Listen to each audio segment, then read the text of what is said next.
Le verdict est tombé pour Mbappé. Kylian Mbappé a passé des examens médicaux ce matin à Valdebebas pour connaître la gravité de sa blessure.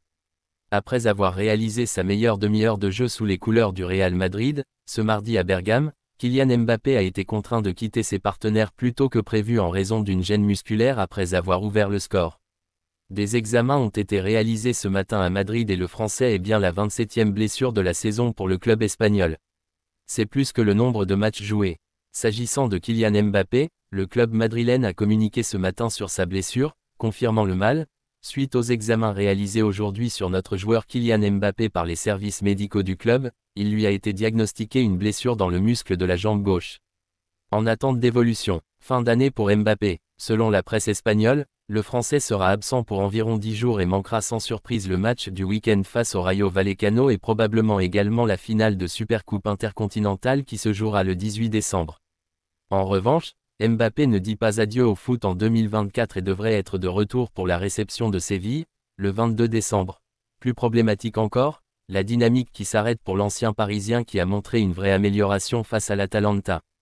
Sur ce début de saison, Kylian Mbappé a marqué 12 buts et a délivré 2 passes décisives en 22 apparitions. Le Bayern frappe fort, le Real distancé dans le dossier Davies. Le dossier Alphonso Davies continue d'alimenter les médias espagnols et allemands. Le Real Madrid, lui, semble perdre du terrain face au Bayern Munich. On s'est habitué aux feuilletons liés à des joueurs arrivant au bout de leur contrat avec le Real Madrid et deux nouveaux sont en cours en vue du mercato 2025, Trent Alexander-Arnold et Alphonso Davies. Le premier est toujours dans la pleine incertitude même si en Angleterre, on pense de plus en plus qu'un départ à Madrid est inéluctable. Toutefois, le cas d'Alphonso Davies est bien là pour démontrer que, une fois de plus, la vérité d'hier n'est pas nécessairement celle d'aujourd'hui ou demain. Il y a 2 mois, Marca a annoncé un préaccord entre Davies et Madrid puis le Bayern Munich donnait pour, perdu, la prolongation du Canadien. Le Bayern retourne la situation. En Allemagne, on évoquait même un ultimatum posé par les dirigeants bavarois l'été dernier mais les positions étaient nettement trop éloignées. Les discussions n'ont néanmoins pas cessé avec les représentants d'Alphonso Davies et même s'ils souhaitent discuter avec le Real Madrid et Manchester United aux dernières nouvelles, le Bayern Munich a de nouveau pris l'avantage dans ce feuilleton. En effet, The Athletic nous rapporte ce jeudi que les échanges portent leurs fruits pour le Bayern Munich à tel point qu'ils sont aujourd'hui optimistes quant à l'idée de prolonger Davies, lui qui réclame 15 millions d'euros bruts de salaire et 15 millions d'euros de prime à la prolongation de contrat. Dans le même temps, il se dit que le Real Madrid n'a pas eu de contact avec Davies ou le Bayern depuis un bon moment ce qui fait douter le joueur du réel intérêt de la Maison Blanche à son égard. Une situation qui profite alors aux Allemands même si on le sait, rien n'est encore définitif et que tout peut aller dans un sens comme dans l'autre. Real Madrid, Dani Carvajal donne de ses nouvelles. Daniel Carvajal, blessé à la jambe droite début octobre, Dani Carvajal est forfait pour le reste de la saison avec le Real Madrid. Discret depuis, le défenseur espagnol a récemment donné de ses nouvelles. La partie la plus difficile de ma blessure est terminée. Je me sens mieux chaque jour et j'avance dans les délais de convalescence, a-t-il déclaré à la Copé, lors du gala d'Esquire Magazine, ce mercredi. Dani Carvajal fait partie de la longue liste des blessés du côté du Real. Outre le champion d'Europe avec l'Espagne, David Alaba, Eder Militao et Johan Martinez sont encore sur la touche chez les merengues, Florentino Pérez s'agace, Ancelotti et Pintus pointés du doigt. Florentino Pérez suit de très près la situation de l'équipe première du Real Madrid et l'homme fort du club commence à perdre patience. La bateau du Real Madrid n'a pas coulé sur cette première partie de saison et malgré les nombreuses tempêtes qu'il traverse depuis le mois d'août. Les mauvais résultats du début de saison ont réussi à presque se faire oublier car à la dynamique récente de l'équipe et le coup de mou rencontré par le Barça en Liga. En Ligue des Champions, les Madrilènes ont su enfin s'imposer dans un grand match à Bergame, s'assurant presque une place pour les barrages de la Ligue des Champions. Un moindre mal, cependant, il y a encore eu un bémol à cette soirée, la blessure de Mbappé. Une de plus. Depuis le début de saison, le club madrilène totalise 27 blessures dont une très grande majorité concernant un problème musculaire. Face à ce mal récurrent, un homme commence à s'inquiéter et à observer tout ça à la loupe, Florentino Pérez. En effet, le média Relevo, le boss du Real Madrid ne veut pas se conformer avec l'idée de perdre un joueur à chaque match et voir que personne n'est capable de mettre fin à cette hémorragie commence à lui faire se poser des questions. Pintus en première ligne. D'abord, cela fait plusieurs semaines que l'on rapporte en Espagne que la méthode Pintus est en train de perdre de son crédit auprès des joueurs. Le préparateur physique italien est en première ligne mais comme tout son staff, qu'il s'agisse des services médicaux ou des phytothérapeutes. Ces deux départements sont les plus préoccupés en voyant cette perte de confiance des joueurs et personne n'arrive à trouver une solution pour mettre fin à cette dramatique série. Il règne désormais une certaine panique comme l'explique Relevo car à chaque nouvelle blessure, ils sont un peu plus exposés. Ancelotti pointé du doigt. Dans ce contexte, le club ne reste pas les bras croisés pour autant puisque le club a par exemple recruté Itziar Gonzalez de Arriba il y a quelques semaines. Il s'agit de la professionnelle, nutritionniste, qui a amélioré la fiabilité physique de Dani Carvajal ces dernières années et elle a pris les commandes de toute l'équipe première.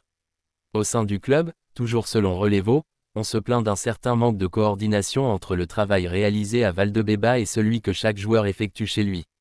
Il est désormais coutume que les grands joueurs travaillent parallèlement avec des préparateurs physiques ou autres professionnels liés à la santé. FC Barcelone. Lamine Yamal se vante de son show en Ligue des Champions avec le FC Barcelone.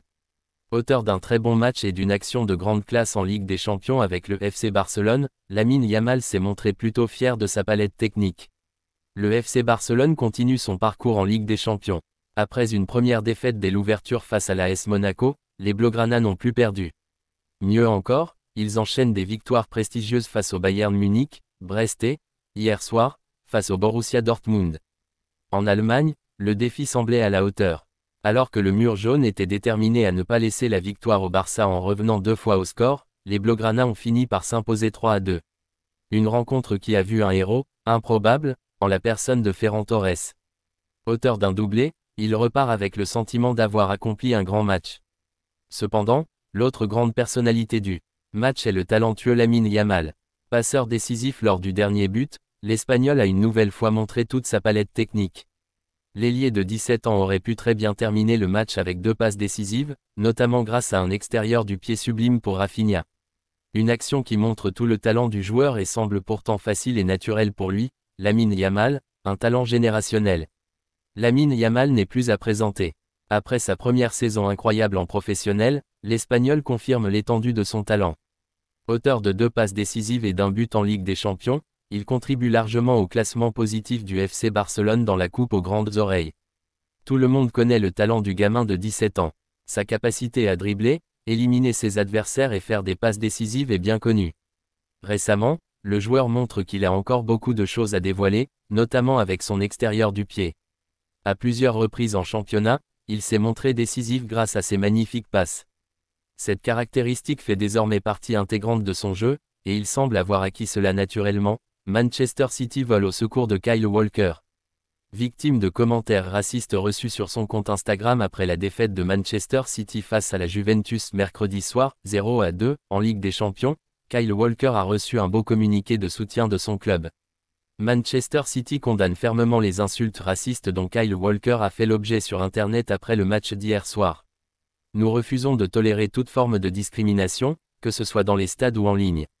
Nous apporterons tout notre soutien à Kyle suite au traitement dégoûtant qu'il a reçu, indique ainsi la formation mancunienne. Un peu plus tôt dans l'après-midi, Kyle Walker avait publié une capture d'écran où l'on voit un supporter l'insulter : « Frère, tu peux aller te faire foutre et mourir, tu n'es qu'un stupide noir. » Le défenseur anglais avait alors ajouté : « Personne ne devrait jamais subir ce type d'abus infâme, raciste et menaçant que j'ai reçu depuis le match d'hier soir en ligne. » Instagram et les autorités doivent faire en sorte que ce genre de choses s'arrête, pour le bien de tous ceux qui souffrent d'abus en ligne. Ce n'est jamais acceptable. À nos fans, nous continuerons de travailler en tant qu'équipe pour faire mieux, pour progresser, et pour retourner la situation tous ensemble.